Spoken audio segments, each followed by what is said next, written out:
good one, actually. You have no idea who I am. You have no idea what my reputation is. Just because I have a camera doesn't make me a guru or an expert. So I want to just talk a little bit about what's going on in marketing right now. There is, and actually I don't know if this term has been coined, but I came up with bad impressions equal no impressions. And I'm kind of going for actually a double play on words there, because you can talk about impressions in the sense that when you make a first impression, or online as well. And selling before building trust rarely works. We just saw that. Lack of professionalism, you mentioned that. Bad design and images. You guys didn't trust what I was doing because everything looked dated. And there was way too many fonts, which was totally confusing. Colors all over the place. Nothing seemed to match there. So let's go ahead and rewind. So this is my actual slide to start with. And I wanted to share a little bit of background about me. I'm the co-founder of a company called Relay. I've been a professional designer, 3D animator, as well as a photographer for 20 years. That was actually an old picture. I had to work really hard to make that look bad. So I was actually digging up all this old content. I'm passionate about branding and tech, as well as creating resources and tools for businesses. I've actually started 4 businesses. I just launched a podcast last year. So I truly am a very, I would say a Renaissance / serial entrepreneur, or whatever you want to say. I've built a lot of businesses from scratch, so I've gone through a lot of the mistakes and pain points in those. And once again, we have a really great looking graphic on the left compared to, this is Amy Porterfield on the right and one of her opt-in pages. And we really have come a long way in terms of how unprofessional everything used to look, in terms of the simplicity and calls to action nowadays that really pull you in. And I wanted to ask you guys, how many of you have experienced anything on this list? Went to a networking event, had a business card literally thrown at you, accepted a connection request, maybe on LinkedIn, this happens to me all the time, and they send you a formatted letter of spamming you and saying, this is what I want to sell you.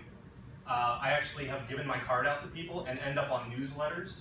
Just because I gave them a card doesn't necessarily, in my mind, mean that I should have opted or wanted to opt into their newsletter. And maybe I've been I've been guilty of some of these things as well. But I really think that from everything I've studied the past few years, there's a shift in the way that we are approaching marketing. And I've unfriended people, that are just sell all the time. And for those of you that, I just wrote this down, if you didn't like it, neither do your friends or clients. And I've been studying a lot about, I'm sorry, there is one more slide here that I had. I was actually on a group last night looking for examples, like modern examples. This is actually in a Facebook group. How many of you use Facebook groups, by the way? I don't know if you've ever seen this, but this was one particular example that jumped out at me, where they actually added their sales pitch 4 times in a row. Then they liked their own post. They were the only one that liked the post. And I blurred out the name and things like that. I don't want to shame people or anything. But if you think that what I showed you at the top of this presentation is something that happened in the past, it's not. It happens all the time, and I'm sure many of you have experienced this. That is the difference between outbound and inbound marketing. And perhaps some of you are familiar with HubSpot. They talk about inbound marketing a lot. And I'll just read these off as you guys read them as well. Outbound is interruption-based, push, flyers, radio, TV, talking, trade show booth, and video ads. And inbound marketing, as you can see, my little emoji guys are being attracted by the magnet there. It's permission-based, so you ask to opt in, hitting the subscribe button. You want to attract people to what you're doing. You want to give out free, helpful information, which sounds a little counterintuitive. You don't think that you want to give away a bunch of free stuff, but actually that's what's happening right now. There's Facebook groups where I've actually seen someone give out a lot of free content, and last year she sold $800,000 in courses. She gave, and eventually she did that one ask, and people trusted. We talked earlier about the know, like, and trust factor.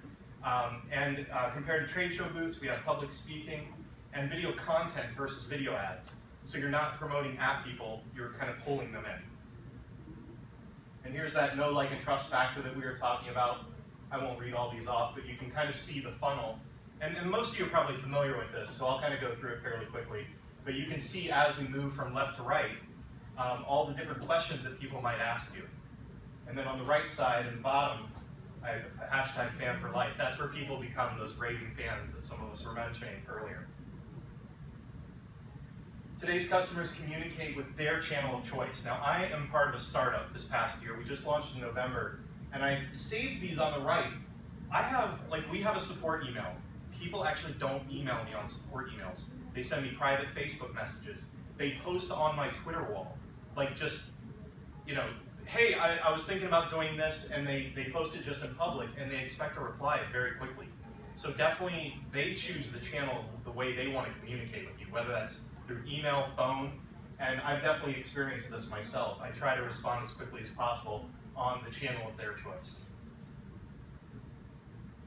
So if the way we market has changed, then the content needs to change too.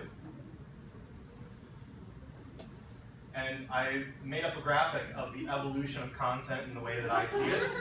And we've gone from email to websites, and as we move from left to right here, we were talking about this inbound versus outbound marketing. Email was very one-on-one when it first started out. Websites, we were still kind of creating content, promoting at people, blogs, posts and tweets became more and more social. And now visual content is actually the fastest growing type of content out there. I wanted to share with you a very powerful ad that I've always loved that fuses text and images. And I really like this one, so hopefully we'll get some staff here.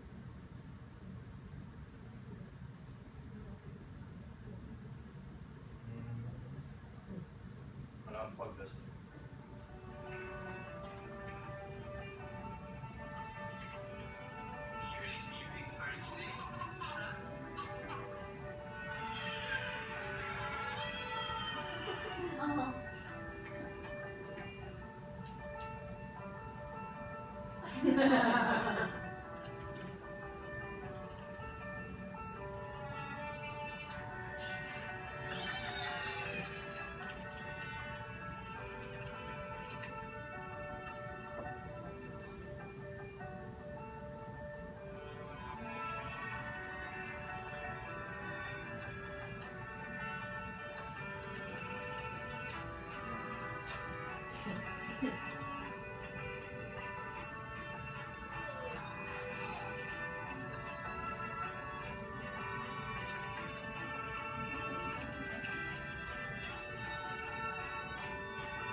Love that ad.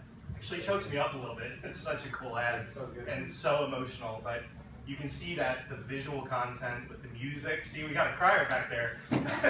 I shot weddings for 7 years, and I was behind the camera, and I would tear up at these moments I was capturing for people. So, you know, you couldn't do that with an old website. You know, the visual content, the music, the messaging, that's what it's all about. You know, that is inbound marketing. Yeah, and exactly, the commitment, you know, that is true. You know, the commitment to that, you know, really makes you, you know, love that company, love Chrome. It's no longer, you know, Chrome. It's what Chrome has done. So, it gets me all emotional. I really love that one. So, how do we know that we're in a social and visual content revolution besides that last awesome video? Let's go into some data here. This is taken from, I believe, the middle of last year, in 2015. And if you see, it's a little hard to see on the left there, Pinterest, Tumblr, and Instagram. What do all those have in common? Picture, image, face, and Snapchat. Gary Vaynerchuk was mentioned earlier. Snapchat's a very visual/social platform. Snapchat is actually, when they release this data, will probably be on the far left. It is the fastest growing platform right now. So with that, do you guys want to be writing text with no images anymore? Where do you want to be? You want to be on image-centric platforms. I wanted to take you back in the Wayback Machine here for a second. Does anyone remember when these social media platforms launched, and can you even think in your head what they looked like when they first started? It's been 10 years since most of these platforms have launched, and I wanted to take you in my doodle-doodle-doodle-doodle way back machine for a second. That's my effect for, I couldn't find the waves. So check out on the left there and on the right, what's the difference? Images, pictures. That was 2003, 2004. I'll face the. Drop the right? Yeah. Once again, one image on the left, just plastered with images on the right. I didn't remember what Twitter looked like until I looked this up actually, but look at the aqua color. It's not branded, and everything has shifted. So I don't want to be redundant in that point, but I just wanted to show you guys really what's happening. No MySpace? No, MySpace was not in the list of what I found here. Visual communication also, on top of just what we've been talking about, is the fastest way to communicate. I just thought this was kind of funny. When I was first thinking about this presentation, I was thinking about old cave paintings, and then how that's actually grown through time. So I found a little cartoon. I also like this quote from neuroscience and reading researcher Marion Wolf. We were never born to read, and if you think about that, it actually is a societal construction, that we've invented. So it's more natural. I think we're coming full circle back to images. Also retention. You guys have probably heard this, but it's 10% of what you hear, 20% of what we read, and 80% of what we see and do. What if I was up here just talking, or just had some text up there? I don't think it would be as impactful as some of the images and things that I'm showing to you guys. I'm going to take a second, process all that, see how long it takes you. Keep going, keep going.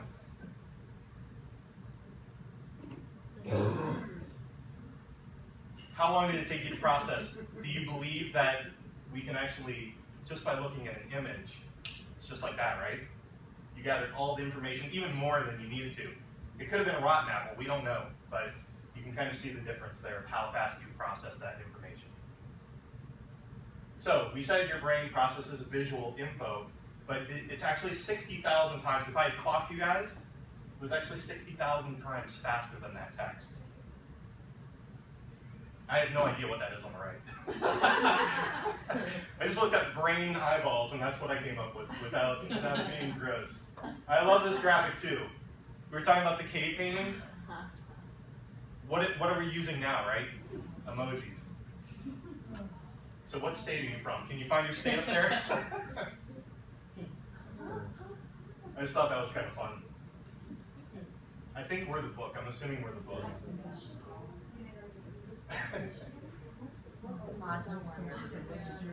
Yeah, I'm not sure what some of these are actually, but I just thought that was a funny graphic. How many of you use emojis? About 50%, or maybe you've tried it. They might one day become a new image-based language. So pretty close, like pretty instantly, you can see here what that is about. And I'm still catching up. I do not speak emoji fluently. However, someone actually, in my research, someone actually translated the entire Moby Dick book into emoji. Oh. No way. And I put down here in the bottom, just in case you wanted to look this up later, go directly to emoji.com and do not search for emoji.com in Google. Because you'll get some interesting results. So it's better just to go straight to the .com. Once again, visual icons span all language barriers. We can immediately tell what that is on the right, regardless if you couldn't read the English. So we've established we are visual. We're also social. The other part of this is, let's say we can create all this content, The other powerful part is that we can publish it anywhere. Look at all these networks that you can actually put your content on now. And you thought there was only maybe 5 or 6, right? How do you keep up with this? Seriously, like it's only going to get worse, right? You can't keep up with it, and we'll go into that here in a second, but you have to, there's 2 things in my mind. You have to find out where your audience is and focus on one platform. 1 to 2 platforms at most. You know, we have a mantra in our company, we eat our own dog food. So we're trying to create all this content while building the company. And I can't keep up with all our channels, Instagram, Pinterest, Twitter, you know, creating the content, putting it out there. I think the answer is you gotta build a team. You gotta build a team of people. If you wanna be everywhere or in more platforms than one, you gotta build a team of people that are gonna help you. And that comes naturally as you grow your business. Outsourcing maybe to virtual assistants. If you haven't looked into virtual assistants, it's a really good way to outsource content. Here's another stat I found. Content with images. I mean, this may be a no-brainer, but look at the amount of engagement that an image added to any platform has over text. So I wanted to go through 6 types of visual content. You guys shout them out before I reveal them. What kind of content are you creating right now? That's 1. Video. Video, 2. Logos. I'm sorry? Logos. That's more of the kinds of visual content. I'm thinking of the larger buckets. Yep, that's the no-brainer one. So we got photos, infographics, video. Icons are a kind of content that would be in there. Be like vector? Yeah, I think those are these are the sublane assets that you would create. I'm thinking of like just how you share visual content online. Videos, YouTube videos. Yeah, videos. Any others? We can get to them. But we got 3 of them, so Cartoons? there's some other ones here. Yeah, cartoons is a kind, yeah. Animated text. Yeah, I think that would fall under maybe video. So photos and images, that's probably the easiest one that, like, if you're looking to get into visual content, how many of you have a phone on you? You know, I just walk around. I actually started a Instagram account for us called Free Textures. I don't know how I got that account, but it's just @FreeTextures on Instagram. I go out when I'm walking around and take a photo of texture. I upload it there, and it's actually translated. You know, it's the easiest thing that I could possibly do. No text on it. Doesn't have to be complicated. And you know, just take photos of things that people want to see behind the scenes, things that inspire you. You're out looking, you know, there's a beautiful day out here. We got sailboats. Share that with, you know, be a person and share that with your followers. What's that afterwards? I'm sorry? What's that afterwards that just mentioned? Oh, Instagram. I'm sorry. Yeah. You know, we were talking about, or rather, we're going to talk about blog posts here, but the average rule that I found out there, the suggestion is to share 1 image per every 75 to 100 words. So pepper those images into your blog content. Once again, they don't have to be complicated. And you know that image up on the right, just by the way? Yeah. It's an image that a monkey took of himself, and there's this whole copyright issue of whether the photographer owned it or the monkey owned it. So you can check that out. I just thought that was a funny one. Love the cat and dog selfies. These are fairly new. Video and streaming, we mentioned that. How many of you use these different platforms down here? They just rolled out Facebook Live. You know, actually, this is my first presentation today, and it's actually a little nerve-wracking for me to get in front of people. And I feel like a lot of you feel the same way, maybe into getting into video. I was behind the camera for 7 years. I had a picture that big on my photography website. It's a really bad picture. Beautiful images, but I had a hard time getting in front of the camera. I had a hard time speaking in front of people. The thing that actually broke me out of that was I switched over to Skype maybe like a year and a half ago. I'm way behind the times. And I started talking to people and getting more comfortable with this idea that my musings are being recorded. That was the other thing I didn't like. I didn't like things being out there permanently on the internet. And I would say just try it in very small chunks. If you're thinking about getting on Facebook Live, just do it for a quick minute, just to kind of try that out. I tried Periscope. It was too much of a me talking about what was going on around me, and I like dialogue better. So actually Blab, how many of you have heard Blab? Anybody? It's a cool platform where you can jump in there and lean on the other 3 people that are talking around you. It's much more dialogue driven, kind of like a Google Hangout, but only better. So that one's at blab.im if you guys want to check that out. It was a really great way for me to get comfortable doing what I'm doing today. And this has kind of built up over a year. Quick question for you. Yeah. With those platforms, I'm not familiar with them. Sure. Outside of YouTube, obviously. Now, YouTube videos, we could take that and we could implement that video content on Twitter or our website or Yep. blog, whatever. Periscope and Facebook Live and Blab are those situations where you have to have your customers also be interacting with you on the same platform. You can invite them, but the cool thing is that what I'm learning, I ran a podcast as well somewhere in the heart of all this journey, and a lot of people are repurposing their content on different platforms, and that's really important. When you have this weight on your shoulders of creating this content, find ways to create the top level content, then repurpose it. For example, if you do a podcast, have someone transcribe that for you. Then you have a whole blog post underneath. So the answer to that would be like Blab and Periscope. I think now they even send you a recording after it that you can just repost to YouTube. And that's a good way to get reach beyond just that live part. And we'll talk about, there's actually some ways you can capture that while you're recording too. So that's a couple good ways to do that. I'm sorry, go ahead. I'm sorry. Is Yep. Facebook Live just another YouTube on Facebook, or is Facebook Live like a live stream? It's more like Periscat and Periscat, I don't even know what Periscope and Meerkat, merging things here. It's like Periscope and Meerkat combined, but for Facebook. So it's live streaming, you can go live. I think they were rolling it out very slowly. I think it's been rolled out to pretty much everybody, and now they're rolling it out to Facebook pages for businesses. So it's more of a, hey, this is what I'm doing, and the cool thing is that all the comments are integrated into Facebook, and if you get a couple hundred comments, it just draws people in, because if you've been on Facebook, you see what all your friends are commenting on and following and things like that. So it can grow very quickly. I've seen different people get on Facebook Live and it just explodes to 10,000 comments. So and I think it's recorded, and then it notifies people in the Facebook notification system, so-and-so is live. So it's very hard to escape when someone's been live. We talked about memes here. I think cartoons actually falls under that, and some of the other ones that you guys have talked about. You've all seen this impact text on top of photos everywhere. These are very popular. I have mixed feelings about memes, and we'll talk about this under the copyright section of my talk here. I don't know how I feel about someone taking a copyrighted photo of Chewbacca and throwing their own stuff on it, or repurposing Grumpy Cat. People don't own those photos, so we're in a really gray area right now, as far as I'm concerned, in copyright, of taking other people's content and repurposing it. Most of that's going to fall under the Parody Act, Weird Al Yankovic.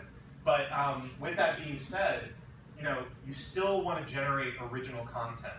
And in the span of my photography, that was a huge topic that we always talked about, whether or not the cake lady can take your photo from so-and-so venue and then put their logo on it and use it for their business to profit from. I haven't figured out how I feel about that, but it's here to stay, and it's only going to be different. If you're ever interested, if you want to jot this down, there's actually a documentary called Remix, and it's a really interesting thing. There's an artist called Girl Talk, and if you've ever heard these mashups where you're taking hooks and beats from other content, it's a very interesting time that we're in, where you're actually taking other people's content and repurposing it.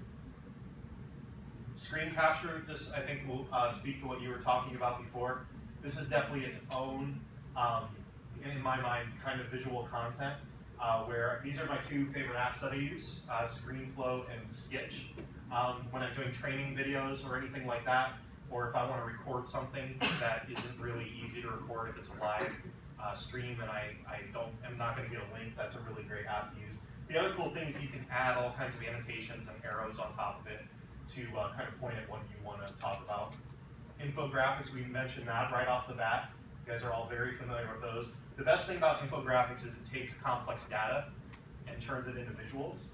And I think that goes back to our original point that people can process visuals faster. Presentations. How many of you have or work for companies that you have presentations lying around or have done presentations? Have any of you heard of SlideShare by LinkedIn? Have you repurposed that content on SlideShare? So that is an audience that you already have content, and at a couple clicks of a button could be leveraging that platform to get a lot of eyeballs and traffic to content that you've already created. So if you already have presentations, I would recommend checking out SlideShare. This is a really important point that I wanted to stress. None of this is about you or me. It's all about your audience and what they want. No matter what you're doing, no matter what kind of content you're creating, it's all about them. So this is a question I asked on my wall, and this is what I want to do to illustrate this point. I want you guys to shout out real quick here, what's your favorite movie that I might not have seen? And there you go. Boondock Saints. I have seen that, but good movie, but it's a good one. 9 to 5. I probably have not seen that in its totality. But you can see that we just engaged, right? We had a little fun with that. And when I put it on my wall, this is what I got. Wow. That's awesome. Howard the Duck. Lucky Number 11, Truly Madly Deeply. Like, I think I ended up getting like 200 comments on this thing and like 23 shares. And it was just a simple question. That didn't even have visuals attached to it. So what I learned from that is I'm going to attach a visual to it next time. So you guys shout this out. Look at the color of your shirt right now. The last thing you ate, which is all probably going to be kebab or chocolate. And that's going to be your band name. So let's shout out a few band names here. Black salad. The Black Salads, Purple kebab. Purple Kebabs. Great Milky Way. I like that one. Any others?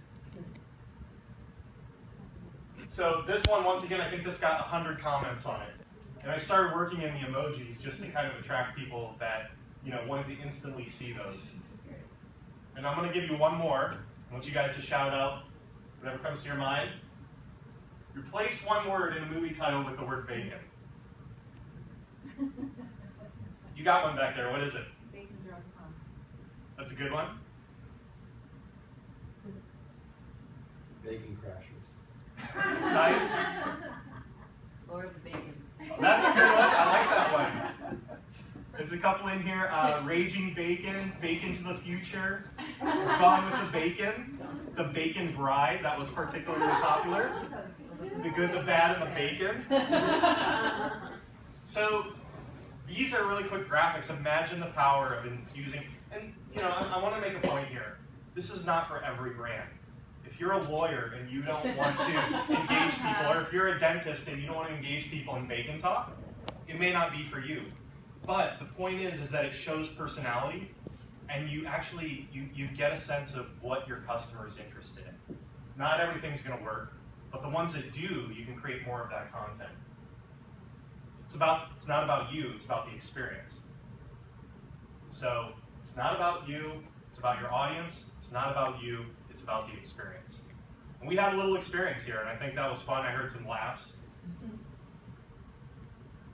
Now we're going to define your brand. Most of you maybe already have a defined brand, but I just wanted to go over a few things that you can talk about or think about when you're defining your brand, if you're going to be changing your brand, or maybe you're inventing a new company or a product even. Brand personality, I grabbed a few over here. You can see how much contrast there is in all those different brands.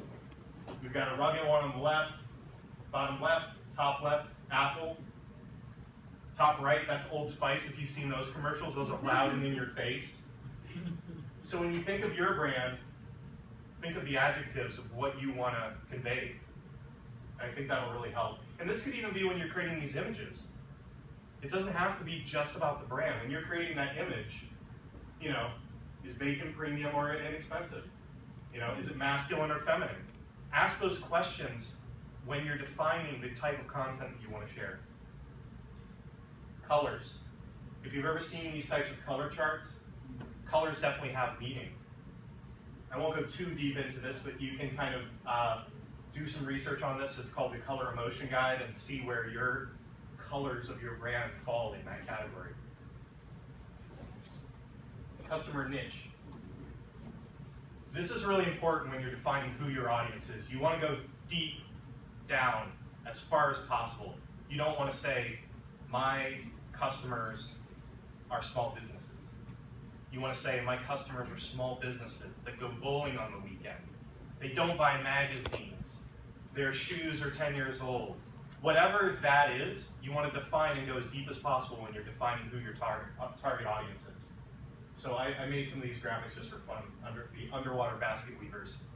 It's about as niche as you can get. Yeah? What's going to happen if you have different stakeholders? Like you have, you want to engage your program participants, but then you also want to engage people who, your funders, people who pay, and they're not necessarily the same people.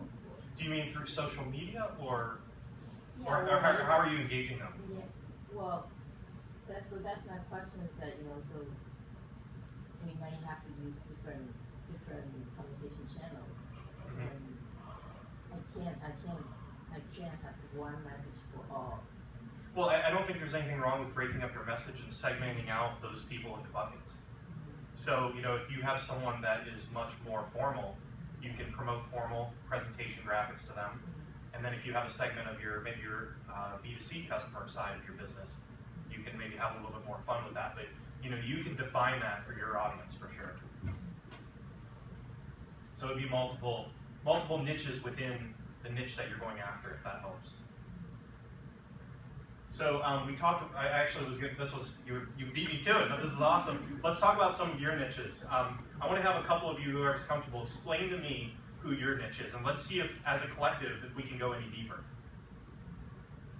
Well, I think we have a good business model for this topic conversation because we have two different customers. Okay. We have a business customer, and we also have a business to client. So Okay. Business to business is we work with management companies that are managing luxury apartment complexes. Okay. Business to client are the young working professional of the building. Sometimes these buildings have students, sometimes they have middle-aged, say senior citizens in the building, but we're looking at probably a mid-30s, but mid-30s is our biggest niche, if you will, for age range. Okay. That is, let's say, 5 years into a career, or 5 to 10 years into a career. So those are really great specifics. And where do they hang out online mostly? Have you found that out? That's where we struggle, and that's Okay. what, today, if we could find one way of answering that question, how do we get in front of people that are not in the gym? Okay. Because we have an indirect relationship with residents because we go through the middleman of the management.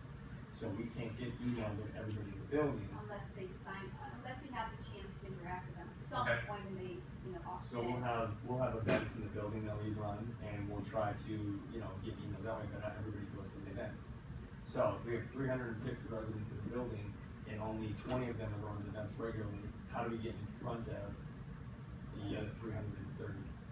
Yeah. So There's something called if you go into social as you're if you get these emails eventually, there's something called a lookalike audience that you can actually upload those people, and Facebook now will actually go out and find similar people like that. And so if you might be a little premature in defining that. I would say start posting some content, or it sounds like you're defining your own channel. But once you start collecting that data, you can kind of find those lookalike audiences might be helpful. So that would be a good one.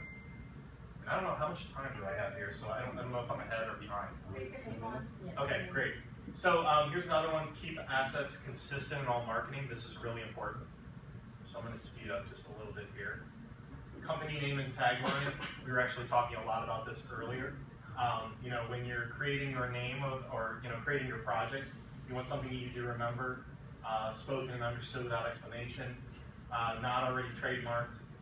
The one thing that is important, if you haven't registered your new social channels are popping up all the time. There's this thing called name check. You guys might want to write that down. You can actually search every social platform for, if you're going to come up with a new Instagram account and you have a name or a new hashtag that you want to co-brand, you could go there and actually see if those are in a single click. You can see where those are on all platforms. And then if you're doing name research, I really like these two on the bottom. Lean Domain and Bust-A-Name are really good. They'll actually go out and give you suggestions based on what's available. That's always really frustrating when you are searching for a domain and GoDaddy says it's taken, it's taken, it's taken. And just in case you're wondering, I would not there are ads right now that tell you to register so-and-so photography.business or all these other ones.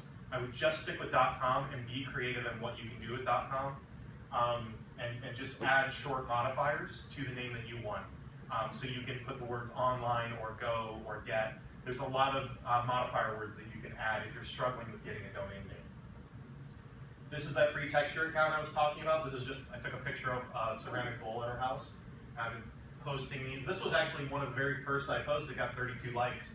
And the way I did that is actually putting hashtag. I researched different hashtags. How many of you have used or are familiar with hashtags? Okay, so most of you know what this is all about. I would start an Excel spreadsheet or a Word doc and start collecting the hashtags that seem to be doing well for you the most. And we had talked a little bit about branded hashtags. If you have a company, you can't really own a hashtag, and you might want to do a little research before you glom onto another hashtag, because sometimes that can be a bad connection with your brand. But go out and start searching for hashtags and see what will work. How do you know which hashtag is performing well? Because you have Testing. Just test it with your audience and see. I know that we have a lot. I think I know what you're saying. There's a lot of hashtags. You don't know which ones. You could start with 3 hashtags and build up to the 30 hashtags.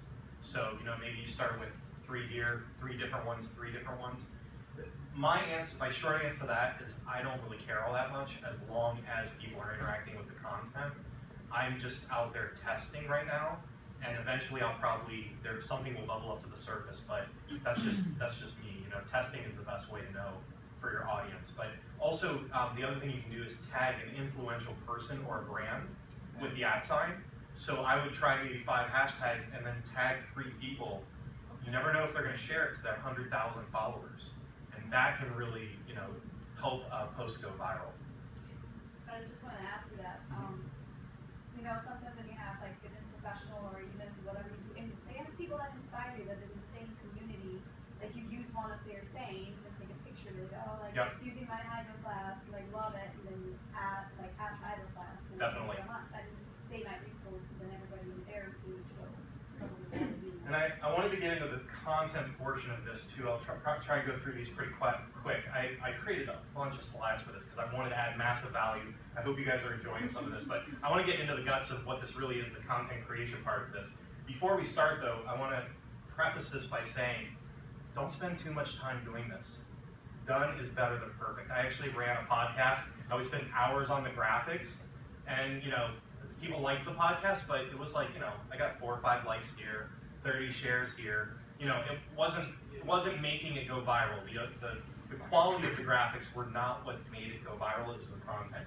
So it's always better to get it done than be perfect. I'm actually just going to skip over this because we're moving kind of fast here. But well, actually, I just wanted to know: are you guys creating a lot of visual content or a little bit right now? How many pieces of visual content do you think you're creating a week now? Constantly. Yeah, as opposed to sharing. Maybe a couple. We use Instagram, so. 20 plus, that's great. Yeah, you're probably seeing some good engagement from that. Depends on the content. Okay. So maybe a couple of you are doing 1 or 2 a week here or so. How many of you are sharing content? So you're spending time sharing content. And the problem is that when you share content, you're just, you're promoting other people's brand, and you should be creating it if you can. And we're going to go blast through a bunch of types of content you can create. And these are the challenges that I come up with. I don't know if you can relate to these. Lack of time, too many channels to be on, what to create, and then the solutions over here. Start small. We talk about creating, just focusing on one platform. Start small. Just if you're making 0 a week, make 1 a week. And suddenly you'll be able to create more. And what to create, ask your audience. And there's a couple presenters here that talk about a lot of really great ways and ideas for creating content. This was a really cool, interesting stat to me. Over 80% of pins are repins on Pinterest. So out of those millions and millions of pins, 80% of that is not people creating content, but simply resharing and regurgitating other people's content. So you want to be part of the 80% or the 20%? You want to be creating the content on the front of that wave so that people are seeing your content. And in my opinion, even when I, this is why I kind of started that free texture thing. It's the easiest thing that I can do. But even if you can't create visual content, just get out a Post-it. Maybe make, my friend Deb here created some branded Post-its. She just writes stuff down and takes a picture with her phone. That's like a minute, literally, you can create that. Or, you know, write something in a sketchbook, take a photo of it, post it up. And a lot of people, depending on your audience, will actually resonate with that, you know, gritty, raw type of content. So it doesn't have to be perfectly slick. So we're going to go through these really quick, but before we do, I want you to ask the question, who will share this and why? I think that's a good question to ask when you're creating content, because we don't want to be creating content just for our health, as we were talking about it earlier. We want to ask, why are we creating that content for our brand, and what are we getting back out of it? So, inspire and motivate. How many people in here have seen an inspirational or motivational quote? Pretty much everybody, I would expect. So that's some of the different kinds of content, or different kinds of inspirational quotes I found. This one is very popular. Everybody remember the dress debacle? Whether it's gold and white or blue and black. This actual one up here on the top right, if you've ever been in a Facebook group or online, there's a lot of people asking right now, which font do I want? Like, design has become an armchair sport where people can sit there and give their opinion, and they get crazy results. Hundreds and hundreds of, you know, likes and shares. You can caption a photo. This one's really easy. You just take a picture and ask your audience to capture it. Community-driven content. Just ask them to participate. Look at this one down here, 11,000 shares on that picture of a turtle. So next time you guys go to the beach, find a picture of a turtle, an inspirational turtle, moving off into the world, and ask people to caption it.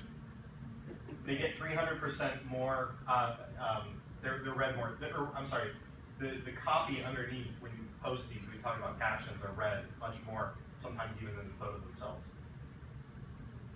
Fill in the blank. Have you ever seen these? This, like, it almost feels like you really want to participate. You want to fill in that blank because it's an empty space. This one's very popular as well. Animated GIFs. A lot of the platforms are allowing you to put the animated GIFs now. So these are becoming really popular. There's a place called Giphy, G-I-P-H-Y. Also, I mean, if you type in Google Images and then .gif, you'll find more GIFs. The cat GIFs alone will suck out an afternoon. Can you use something from Google Images? Aren't there problems? We're gonna get to that actually. This is an excellent point I wanted to make sure I put in here. I think there's a difference between, there are some rules in my opinion, and I'm not a lawyer, but it depends on the context, whether you're giving credit. There's a couple things that we'll cover here pretty quick. It's a gray area.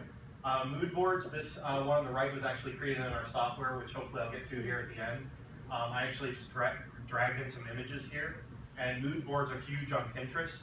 They kind of give you a smattering of a brand, what it looks like. If you're launching a project, they give you great inspiration to put in the colors and the images that you might want to use and see how they work well together or not. A lot of people, surprisingly enough, as well in Instagram groups, are starting to be very particular in the arrangement of the order that they put the photos in. And that was actually surprising to me. They're spending a lot of time thinking about how their brand is presented in that way. Business tips. If you want to be more business, like you were talking about, that different bucket, nothing says that all of your memes have to be babies and animals. Find business tips that you want to share with your audience that are valuable, quick to digest, and in my opinion, they have to be actionable.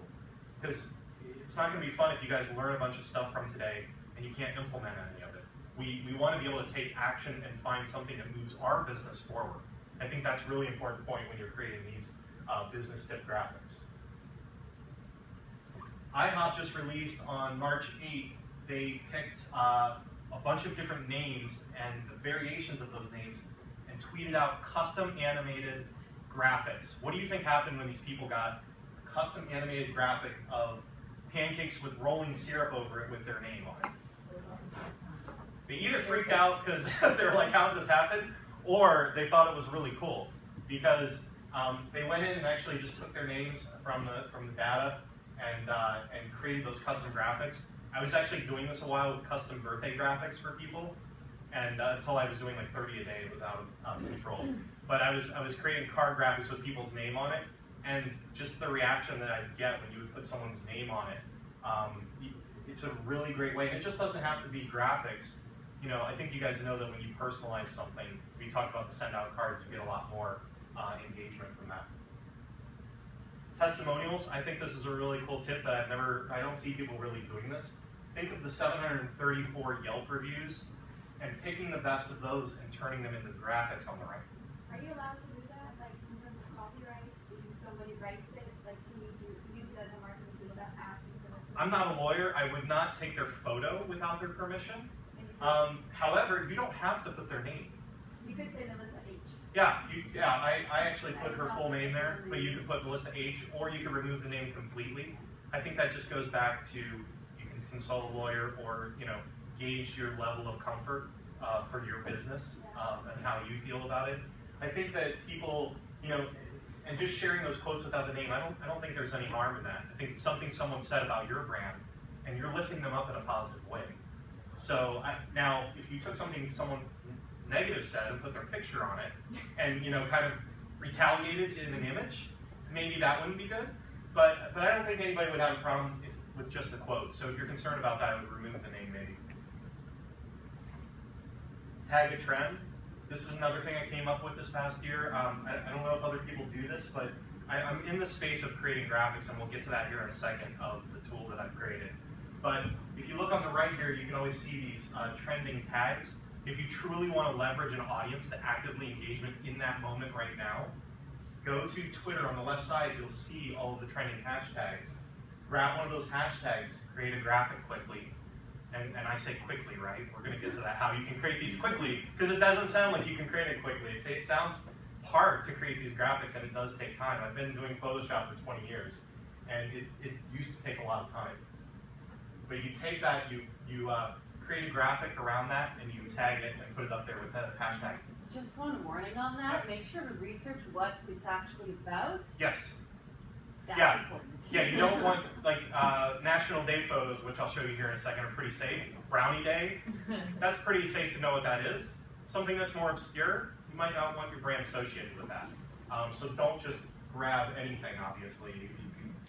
You could get yourself into trouble for sure. So thank you for bringing that up.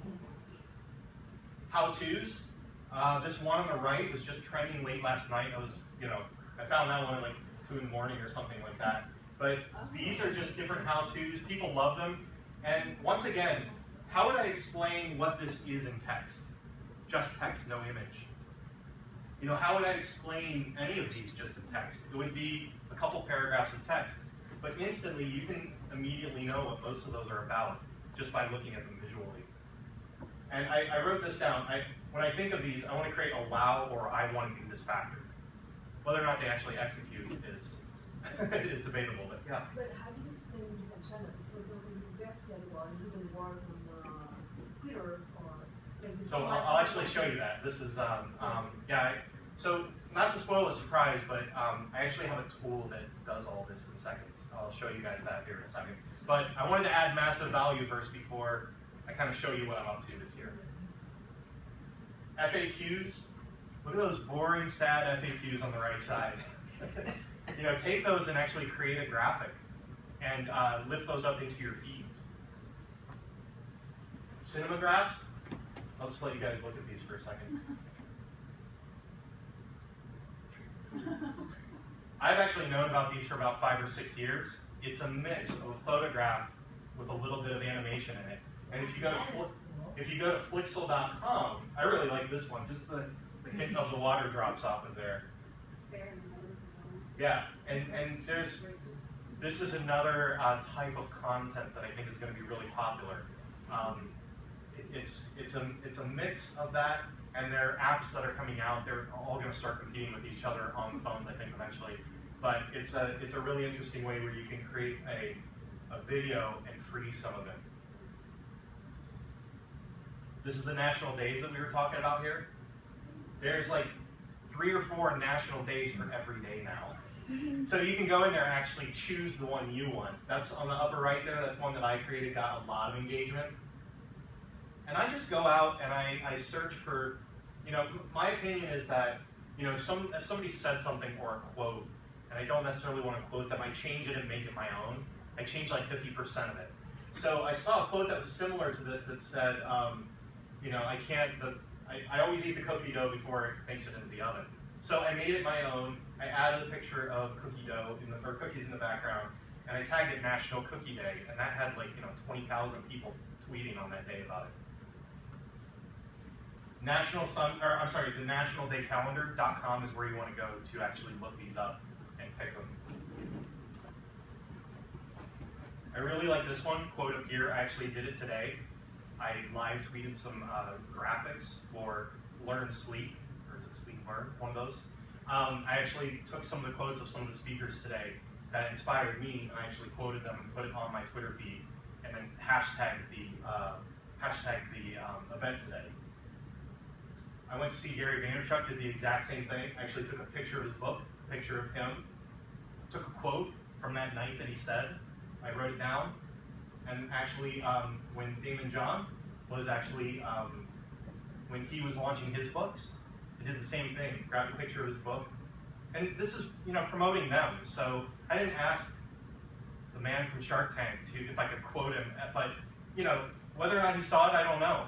But the more you go up in influencers and the positive reactions that you get, you don't have to tweet famous people. Tweet someone in your company, or, you know, a quote that they said, or someone that is a peer, a vendor, someone that helps you all the time. It's just a really great way to lift somebody up, and I think that that's really important. I have a question. Yeah. On the left, I don't see, unless I can't see it, did you put in your hashtag or anything? I see in the right it is. I did not. I mix it up sometimes, depending on, you know, sometimes I don't want to be promotional at all. I just simply want, Gary Vaynerchuk is a very giving person. His personality is all about giving without asking. Right. So I didn't want to tag any of my graphics with my stuff on it. Right. And it does come from my account, so essentially it is tagged. And But what account does it come from? Wherever you used it, right? So it yeah, would be I have a like- relay that account that I put those on, as well as my personal account. And I just hashtag and I mention these people. Okay. Puzzles, another one. These are really hard to resist if you've seen them. And when I was just talking about live event posting, I went to Facebook Boost. Mari Smith, very influential person in internet marketing space, as well as all these people on the panel are influential in their spaces. I live tweet, if you look at the right side here, that graphic only took me about a minute to create. Really? Yeah, and I'm going to show you guys how to do that here in a second. They look good, but you know, it's everything is changing and you're creating these things faster. So in summary, we want to create content, study what our audience does, like what we were talking about, study what they like, make more of that. Repeat the cycle. All right, traps to avoid. Cheesy stock photos. When you guys saw these, did you instantly, you didn't have to see that it said cheesy stock, right? It probably looked cheesy right away. This is actually Vince Vaughn. He did a shoot making fun of cheesy stock photos for a business. I forget what the movie is, but I thought that was kind of funny. Copyright. This, you know, I'm not an expert in this. I do my best not to pull a single image from Google. Sometimes I might pull a texture, or I go to sites that, you know, have free. Even if somebody says their site is free and all the content is free, it doesn't mean it's free. So you really have to kind of, you have to weigh the dangers of what you're creating. The only foolproof way is to create your own content, create your own pictures, take photos with your phone. The other one is, I see a lot of, like, I used to do this a lot. I would just share links. Now I actually download the video and I post it natively on my wall because it gets a lot more engagement. And you can do that at keepvid.com. So if you have a YouTube video, and once again, I'm not a legal expert, so I don't know if I'm crossing any lines here, but you know, it's definitely something where, my point I'm trying to make is if you create content and you put it on YouTube, don't just share the link. Put that video directly into Facebook. Upload that video on its own. But that's only stuff you create. You wouldn't Yes. download somebody else's YouTube video. In this particular case, yeah, my point is that like in the copyright part here, I wouldn't download Charlie with my finger and upload it as my own unless I was going to credit it. And once again, this is a gray area that I've seen a lot of people leveraging this to profit their own business. I would never do this, but I'm just kind of showing that the difference between a visual file versus a shared link. But it's a very good point.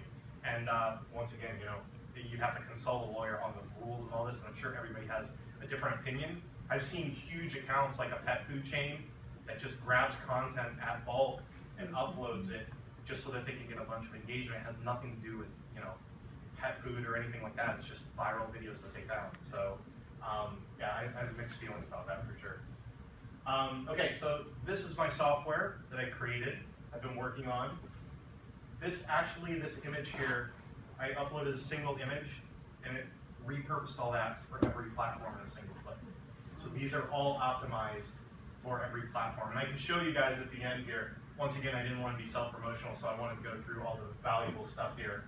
But this is just an example of, we've got, you know, Pinterest, or I'm sorry, Facebook, Pinterest, Twitter, and we'll go through this in a second. But the point is that you should optimize your images for every platform. Otherwise, you're going to end up with something like this. I don't know if you've ever seen that. Someone posted something and unintentionally chopped off words that, you know, wasn't quite the way they expected. And I'm going to go through these real quick. Social and Visual Toolbox, free photo sites. We talked about this already today, so I won't go into too much, but LibreStock, Unsplash, Pixabay are some of my favorites. Really, if you look now in Google for free stock photography, you're just going to be, I've documented all of them that I could find. I think it came up with 300 different sites that I found that probably has, you know, millions and millions of photos on it. So really, you know, pick your poison of what you're trying to find, and there's so many different ways that you can get images that say they're free, but what you really want to look for is, I think, actually that was back on on the copyright slide. Look for that CCO, like if you go into Flickr, it actually has that copy, it just means it's for Creative Commons use. So that's the indication that you want. Also, another trick that you can do, if you're following someone on Instagram, email them directly, you never know, or you know, tweet at somebody and say, I love this photo, I'd love to use it in this way, I'd like your permission. Really, photographers, most of them are, you know, they won't charge you, and they actually prefer to have that credit than just have you steal it. Color resources, Adobe Cooler, Pictaculous, Google Chrome Eyedropper, those are just a few that I use to define brand colors and project colors, asset colors. Logos, if you guys need a new logo, these are more automated options. You can also go to 99 Designs, but I would stay away from Fiverr. Yeah. Because Fiverr, and sometimes 99 Designs, depending on how much you go into that, you know, you're going to get mixed results. You get what you pay for. Some of these, though, are actually good starting points just to play around with, I think. Maybe if it's not going to be your final logo, just play around with it and see if you get ideas. So it'll generate some logos. Are they free? Yeah, those are free sites, yep. If you need to cut yourself out of something and put it on a background, Clipping Magic is probably the best tool that I've found. And I think that's really cool. It does its best depending on what the background is. If you're standing in front of a leafy tree, it may not work very well, but it does its best to cut things out. And I think you can export those as PNG files. Fonts, these are my 3 favorite font places that I like to go. The font, Graphic Burger has a lot of vector art as well if you need stuff, and Font Squirrel. So if you want to see, and you can sort those by the most popular, which I think is kind of cool. Icons, this is my absolute favorite place to get icons. You can actually download them for free, and you can give them credit, or I think it's like $1 or so, you can get icons. It's a really great place if you want to get icons. One other thing I want to talk about, and then we'll get right into, I know this is running a little bit long here, but let me know if you guys want me to wrap it up. Targeted keywords. I actually did this for 7 years manually for my wedding industry. If you look down there on the right, that bunch of code, you can kind of see wedding, bouquet, calla lily. Just simply tagging, if you guys are not tagging your images when you put them on your blog right now, you're missing out on a lot of organic traffic. The problem is it